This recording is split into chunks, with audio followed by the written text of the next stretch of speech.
Okay. Hello, dear friends. Good afternoon. Such a beautiful, beautiful afternoon. So this time I went to Minneapolis to attend National Art Education Association's conference. So I call it Art Teachers Convention. Every year there was one time.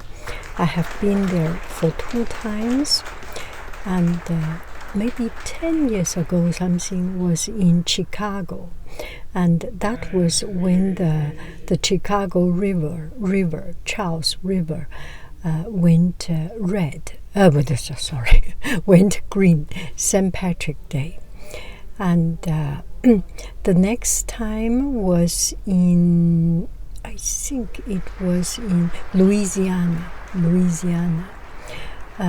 NOLA, Louisiana, New Orleans. Oh my goodness, what a memory. Yes, in New Orleans. So I had such a good time. I think there was one time in New York. Yes, there was another time in New York, and it's just wonderful, wonderful, wonderful. So I have a habit that whenever I go, wherever I go to a different place, I go to visit the Capitol, the library, the Capitol.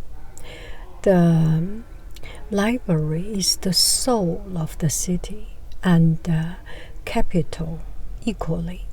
But I do not always visit capital city, so this time Minneapolis and St. Paul are quite close, so it's twin city, so I visited there.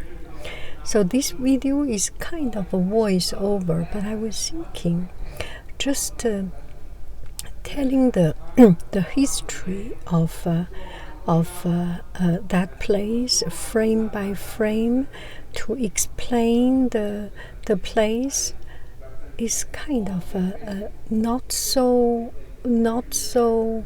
interesting as if I tell some my personal experience and story, and mostly because you get better introduction from the local television, YouTube channel, from other more formal information resource. So I visited Capitol Hall, capital of Minneapolis, and I was so very impressed. The first step into that beautiful, gracious hall, I was very impressed. And the design and the material, everything is so meticulously designed and crafted, beautiful. And later I searched about the Capitol so that I can understand a little bit. I didn't have time to see, to learn more details before going, but on my way back I started to listen, and on my way driving, on my way walking, I usually listen to these kind of stories. So it's a fascinating story. I cannot even imagine such a beautiful, elegant design was actually. So it's very unimaginable for me to think that a few years ago this place was old and smells bad, and just the the electricity did not work well. The water drainage, there is wet water marks and things. And this, what we are seeing right now, is renovated and reopened in 2017, and they have done such a wonderful and beautiful job to bring back the glory, the grace, the elegance, and generosity and commonliness.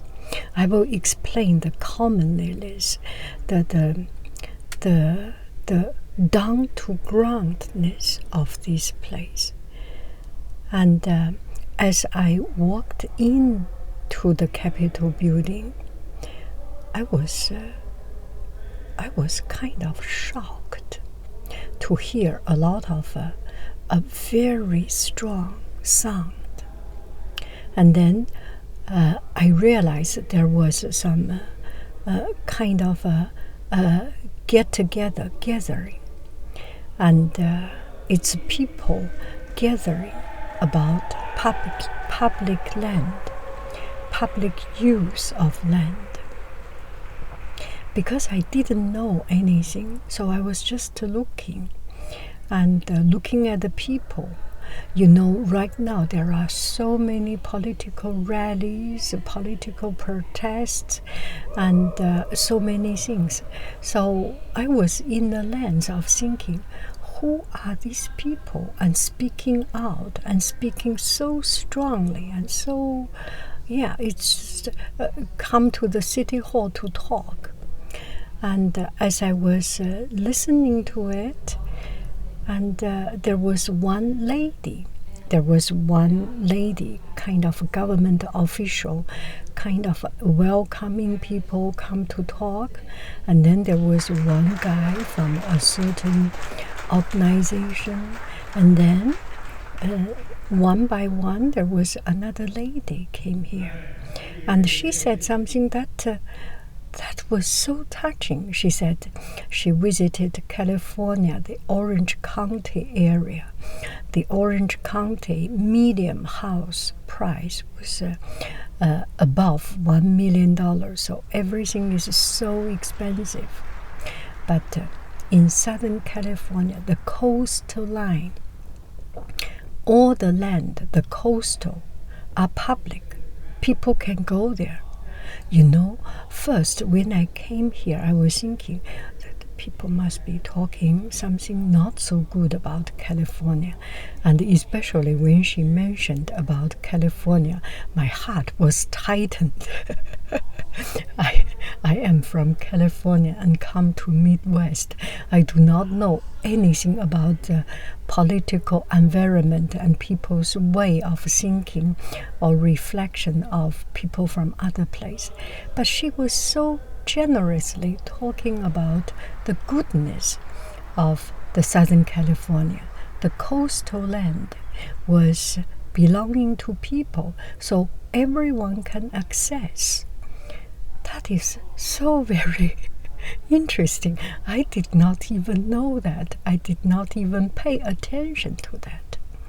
So what she was talking is that let's work together to protect the public land, make public land public, allow everyone to fish, to hunt, to live, to enjoy, to entertain, and to be part of this land.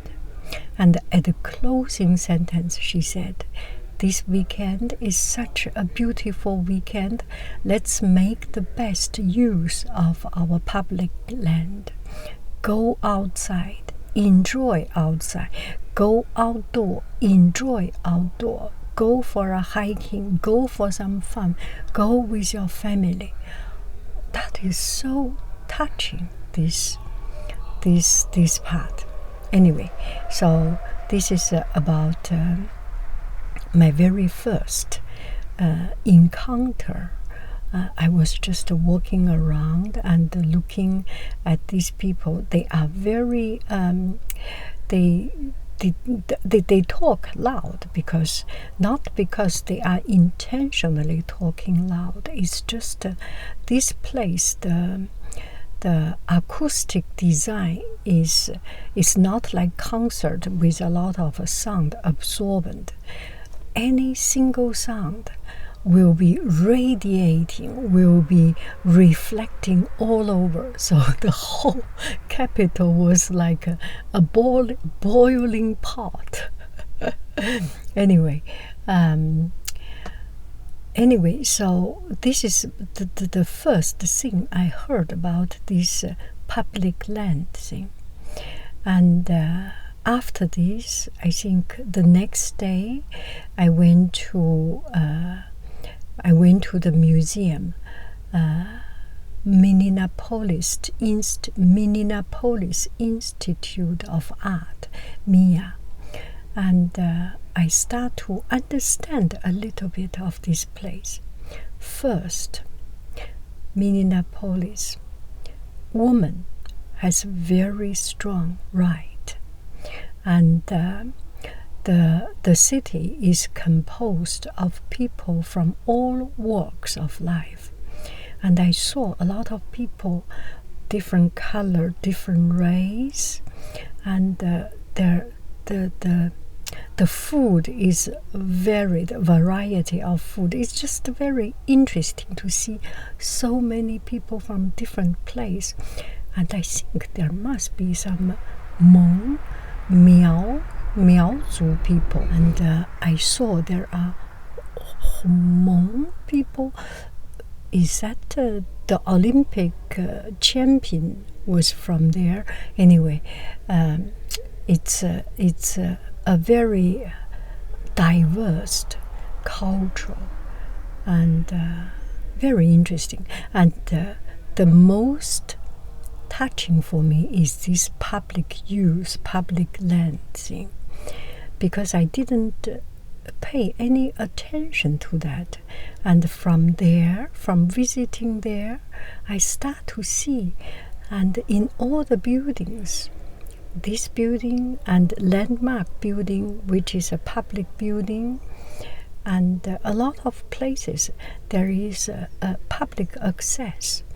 And in Capitol Hall, in Capitol building, there is they renovated. I think they renovated, and they have a local history room or exhibition, and people can use that place.